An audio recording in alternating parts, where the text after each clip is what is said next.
penebusan lare baye adalah di mana manusia yang lahir ke dunia ini, mereka membawa suatu bekal, kelahiran yang sama, waktu yang sama, kemudian wuku yang sama. Nah, itu terjadi antara satu darah. Ini memang kelahiran kita, oton kita memang sama di hari yang Konon sama. katanya bahwa apabila kelahiran itu terjadi, maka itu akan ada kalah dan menang. Satu sisi bapaknya bisa berumur panjang, satu sisi anaknya juga bisa pendek umur. Kemudian kalau anaknya yang umur panjang, bapaknya yang pendek umur. Jadi di sini namanya kalah menang saling caplok.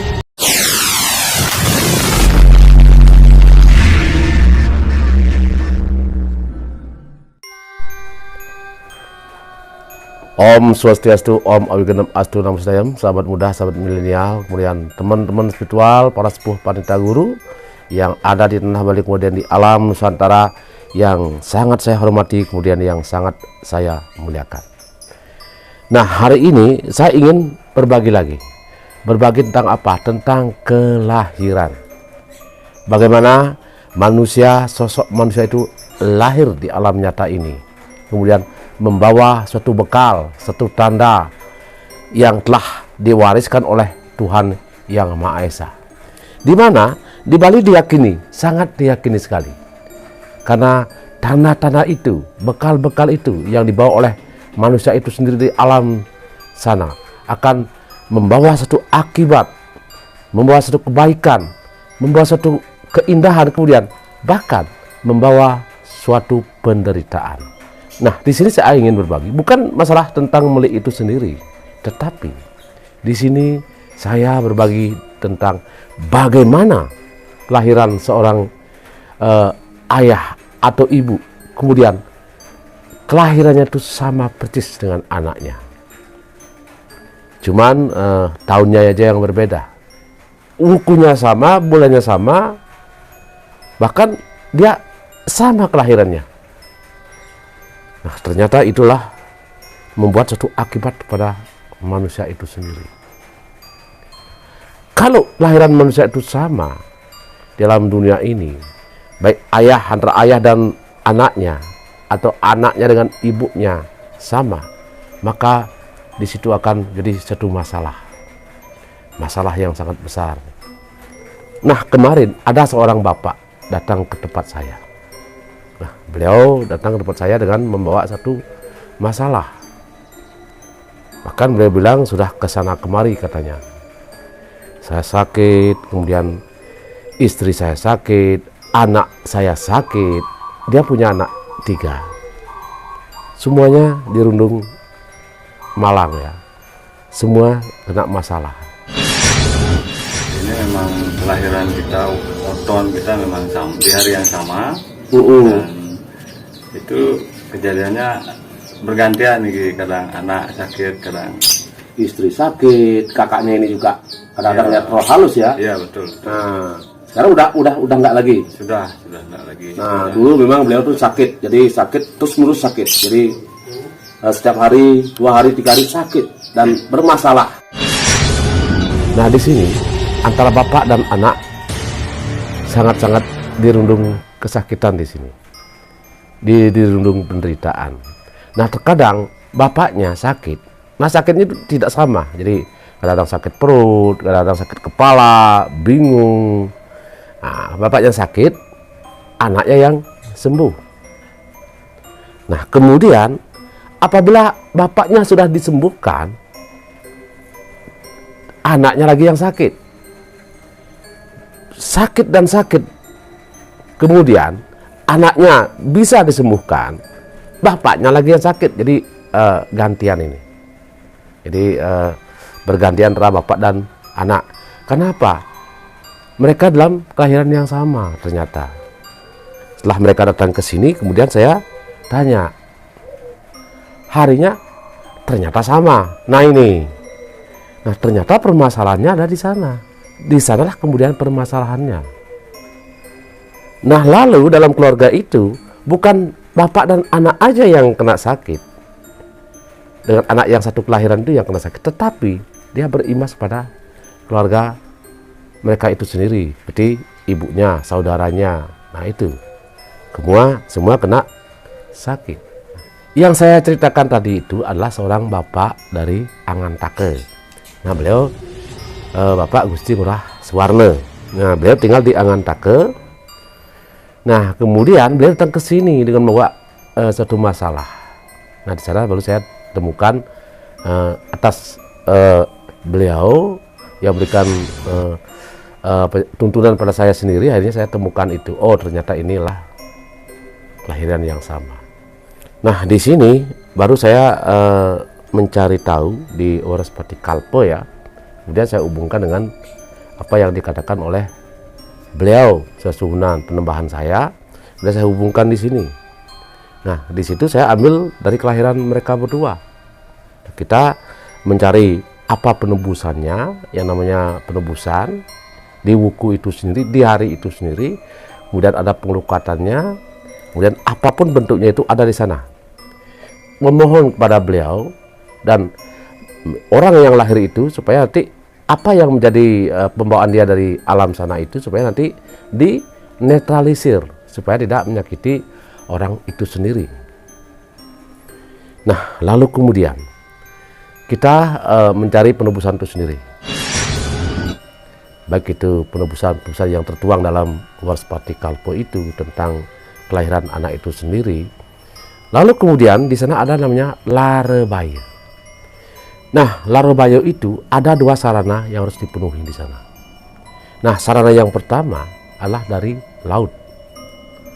Nah, sarana pertama itu datangnya dari laut, seperti ada yuyu, ada ikan, kemudian ada sarana-sarana yang datang dari laut untuk sebagai bahan upacara itu sendiri.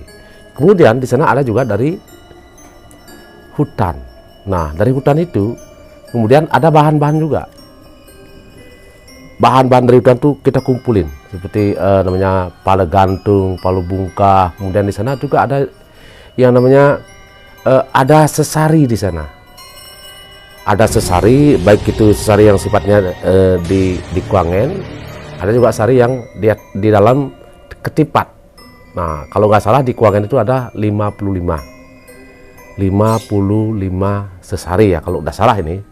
Nah, kemudian dalam ketipat itu ada 25 keteng sesari yang di sana.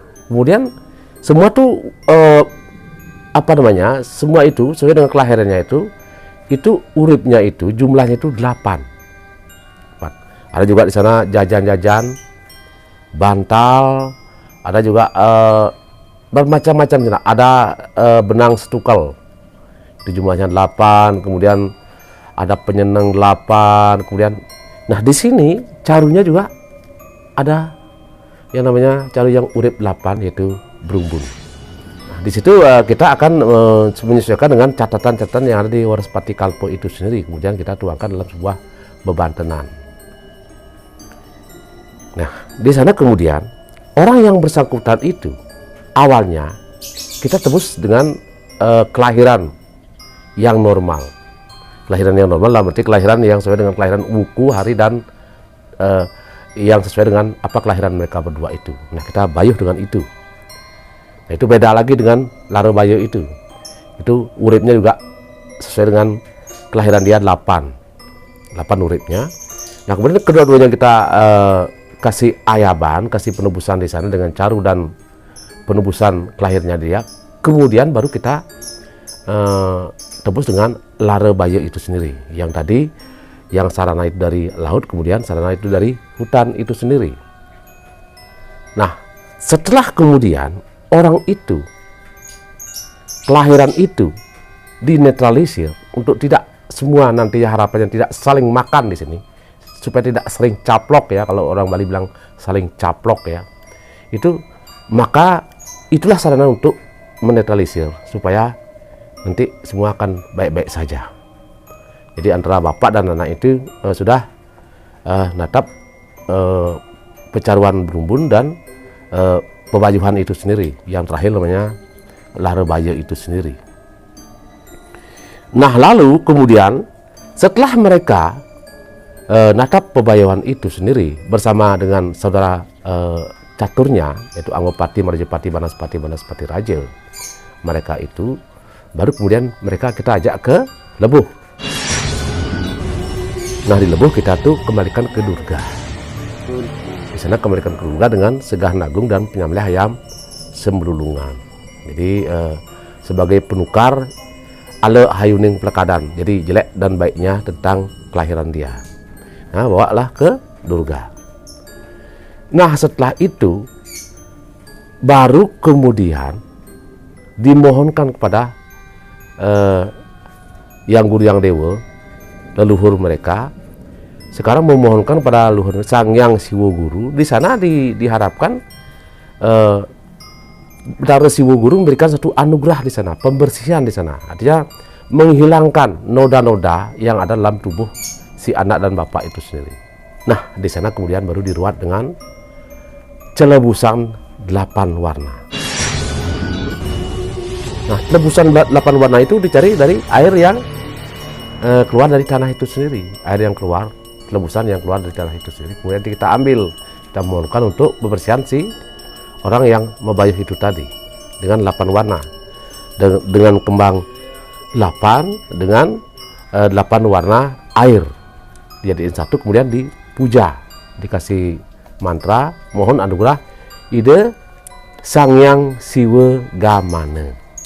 Nah, itu di sana baru kemudian kita memohon kepada Sang Yang Siwa Gamana, Allah Sang Yang Siwa, untuk apa? Untuk membersihkan semua letah-letuh, kotoran-kotoran yang ada dalam tubuh mereka itu sendiri, supaya tidak menjadi satu malapetaka bagi mereka. Nah, lalu kemudian setelah mereka diruat, jadi diruat, dimohonkan, kemudian kita diruat dengan japa-japa mantra, kemudian kita siram ke mereka dengan cara pengurutan keyakinan kita kepada beliau, kepada sesuhunan, dibantu oleh sesuhunan yang ada di sini. Kemudian mereka diruat dengan air kum-kuman itu, air celebusan itu sendiri yang kita dapatkan dari dalam tanah itu sendiri, yang keluar dari dalam tanah itu sendiri. Nah, sahabat muda, bukan itu saja, karena ini juga Larebaya ada hubungannya dengan Nyegara Gunung. Jadi Nyegara Gunung. Nah, di sana juga tadi kita sudah mohon kepada dewa-dewa itu yang ada air-air lebusan yang ada di gunung itu sendiri, yang namanya yang jumlahnya 8 itu sendiri. Kemudian kita teruskan dengan air laut. Nah, jadi pembersihan itu dua jadinya, pembersihan laut dan pembersihan gunung. Nah, di mana di sini di dalam air laut itu ada yang namanya muncuk. Jadi muncuk itulah daun muda, daun dadap muda ya. Kalau orang Bali bilang kayu sakti, taru sakti. Nah, itu ada muncuk jadi lilit nang tridatu. Nah, kemudian itu dipakai untuk membersihkan mereka berdua itu. Nah, setelah mereka dibersihkan dengan toyo segara, kemudian dengan toyo lebusan itu tadi, memohon pada Sang Yang Siwa Gamana, memohon pada ide yang terbaruna. Nah, lalu kemudian mereka diselamati. Nah, jadi kan hari itu kan hari Piotonan, hari kelahiran dia, kemudian diselamatilah dia dengan Piotonan itu sendiri. Mereka berdua kemudian kita ajak untuk natap oton, supaya nanti apa yang menjadi masalah dia itu sudah tidak akan lagi menjadi masalah bagi mereka. Makanya di sini namanya bayuh oton, kemudian penebusan Larebaya. Saudara-saudara milenial, cukup hari ini saya berbagi tentang bagaimana ale ayuning pelekadan seseorang, baik dan buruknya tentang kelahiran seorang. Nah, lain kali mungkin saya lebih bisa berbagi tentang hal yang sama. Kita sinap dengan Pramu Santi. Om Santi, Santi, Santi. Om.